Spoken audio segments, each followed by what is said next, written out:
আওয়ামী লীগকে নিষিদ্ধ করা হবে। হ্যাঁ, তো এই যে আওয়ামী লীগকে নিষিদ্ধ করা হবে, তারপরে নিয়ে এটা নিয়ে কিন্তু কথাটা উঠলো। কেউ বলল যে কেন করা হবে, কেউ বলল কেন করা হবে না। হ্যাঁ, এই ধরনের সমালোচনা, বিতর্ক। আমার কথা হলো যে যেটাই হোক না কেন, আমাদের দেশে সবচেয়ে যেটা বেশি সমস্যা সেটা হলো আইনের অনুশাসন। এই আইনের অনুশাসনটা চালু করলে বিচার বিভাগ যদি তার মর্যাদা পায়, স্বাধীনতা পায়, বিচার বিভাগ নিজেই ঠিক করুক না সে কি করবে। কতটুকু অনেকগুলো 100 জনের যদি 99.99 জনই যদি খারাপ হয়ে যায়, সংখ্যাগরিষ্ঠ নিয়ে গণতন্ত্র আমরা কি দেখি না কি হয়। এখন আমি মামলা করলাম 50টা মামলা 49.50টারই আপনার ম্যারিট নাই, তাহলে তো হলো না। আমাকে হিসাব করেই কাজ করতে হবে। তো হিসাব করে কতটা এই দেশের রাজনীতিবিদরা করে সেটাই হলো বড় কথা। বিএনপি যে জায়গা থেকে কথা বলছে আমি মনে করি ভীষণভাবে যৌক্তিক জায়গা। কারণ বিএনপি কালকে আপনার মনে আছে যে এই সরকার আসার পরে কোনো একটা দল বলেছিল যে এক জালিমকে বিদায় করে আরেক জালিমকে নিয়ে আসবো।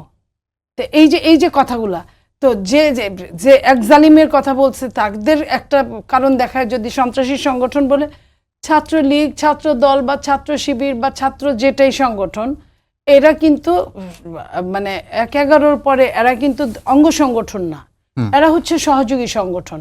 সেটাকে আপনি নিষিদ্ধ করলেন কি করলেন সেটা অন্য হিসাব, সহযোগী সংগঠন।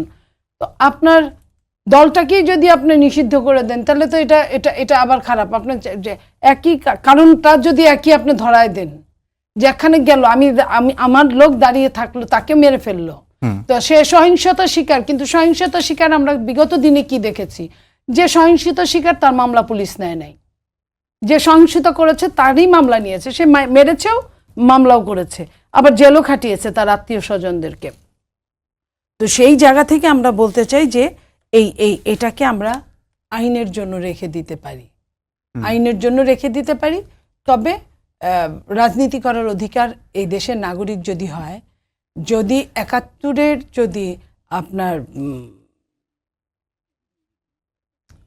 বিপক্ষে কাজ করার পরেও দেশে রাজনীতি করতে পেরে থাকে এত বছর, 54 বছর এখনো, তাইলে আপনার সবাই করতে পারে।